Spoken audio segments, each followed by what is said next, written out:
Hello and welcome to Empress of Light 2. My name is Lisa. In this video, I'm going to discuss the importance of self-care. Taking care of yourself is actually an expression of self-love. When you take the time or make the time to engage in self-care, you are demonstrating love to the most important person in your life, you. On this channel, I speak a lot about narcissism, most specifically narcissistic personality disorder. If you have been in a relationship with someone who has narcissistic personality disorder, you have experienced abuse, plain and simple. Therefore, after coming out of an abusive relationship with an emotionally unstable, disordered individual, self-care is extremely important. When you make the decision to really put yourself first, you are truly loving you. Now, if you're enjoying this content, go ahead and hit the subscribe button and tap the notification bell so you'll be alerted each time I upload a new video. When you're in a relationship with a narcissist or any toxic person, you know how it goes. That person is the priority. Obviously, the narcissist is always going to put themselves first. Their wants, their needs, their desires are the priority. The narcissist expects their wants, needs, and desires to be your priority as well.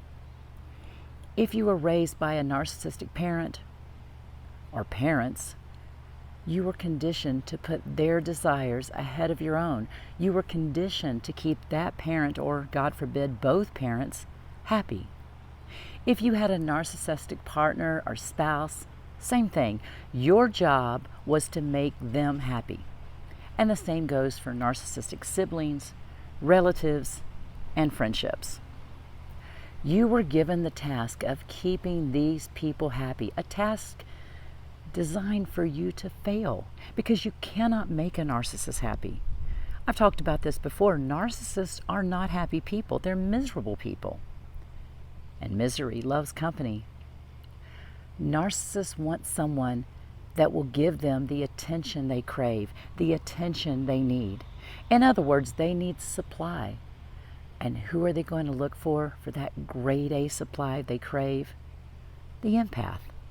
Let's face it, if you weren't a kind, loving, and compassionate person, more than likely you wouldn't have fallen into the clutches of a narcissist in the first place. Unless, of course, you had the misfortune of being born into a narcissistic family, and I'll address that in another video. Empaths are the preferred prey of any narcissist because of our tendency to put the feelings of others ahead of our own. Think about it. While you are with the narcissist, you likely put your own needs, wants, and desires on the back burner, while you scrambled around trying to no avail to make the narcissist happy and to get them to treat you better. The narcissist never treats you better. In fact, the longer you're with them, the worse you're treated. So now let's focus on you. As I stated before, self-care is an expression of self-love. After coming out of an abusive relationship, it's even more important to turn your focus, your attention, away from the narcissist and onto yourself. Starting with the basics, take care of your physical body.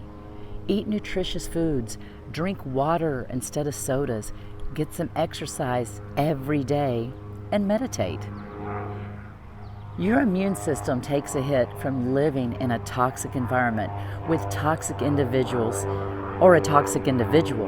When you've been hyper-vigilant and walking around on eggshells, it takes a toll on your body. And your body responds to this stress in a variety of ways.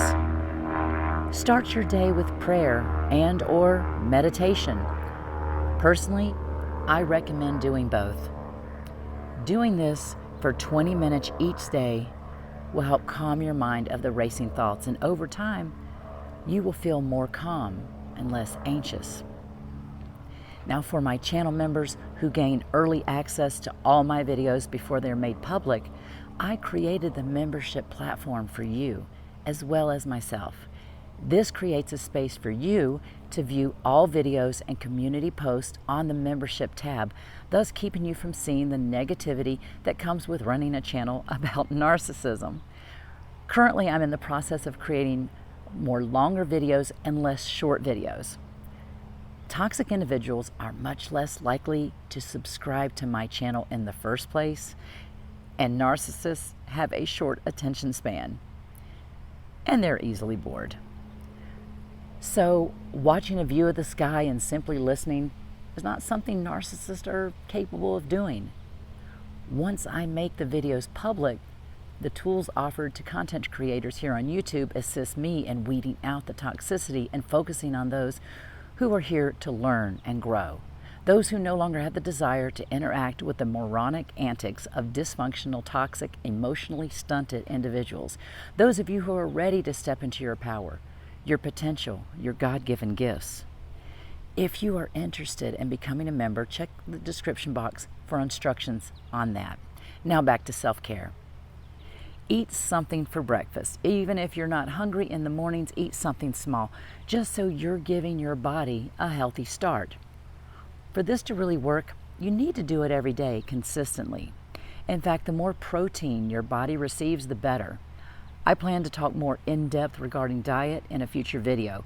For now, just staying away from fast food, processed foods, junk foods, and eating foods in their most natural state will help you tremendously.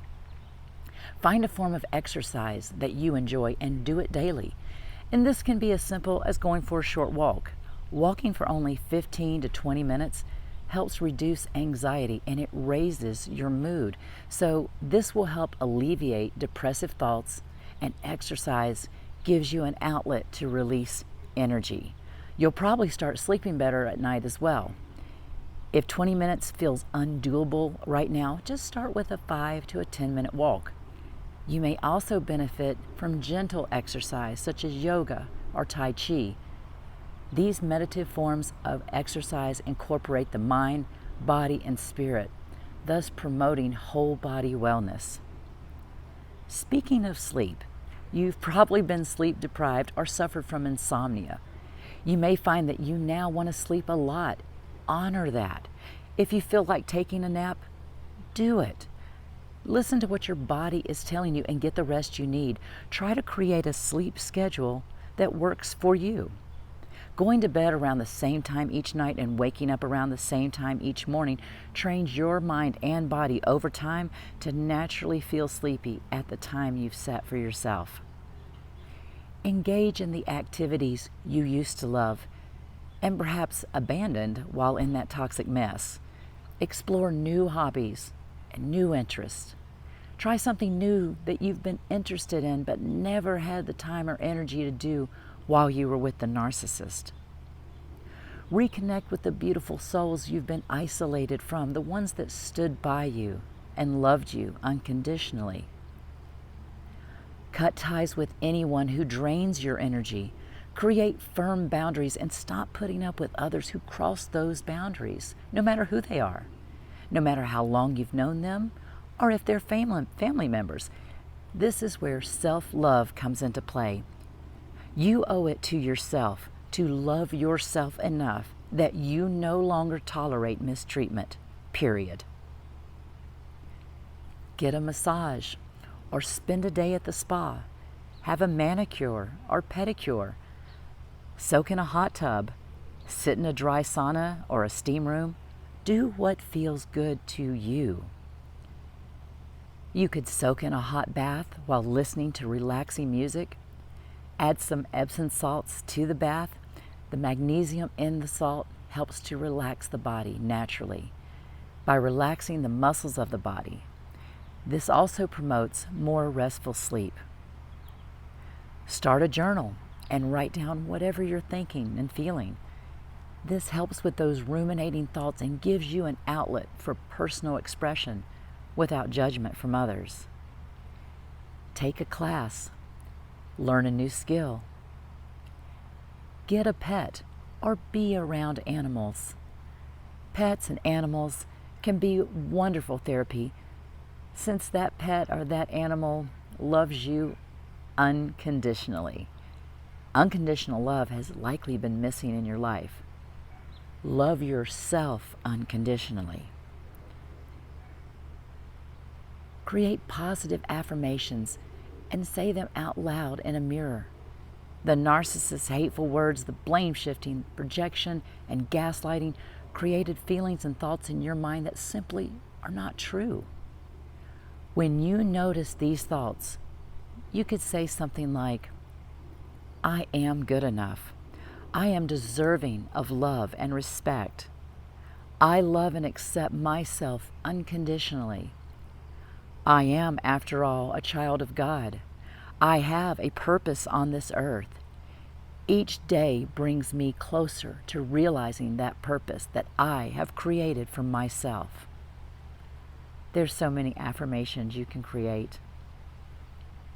Explore alternative therapies that abide by the golden rule of first, do no harm. This can include several different energetic healing modalities. If you have a friend or friends who support you, the ones who truly have your back, consider yourself blessed. Having someone who will really listen and be supportive is priceless. Every day, find something to be grateful for. Making a list or writing things down in a journal is highly therapeutic. Sometimes you feel like there's nothing to be grateful for. I get it.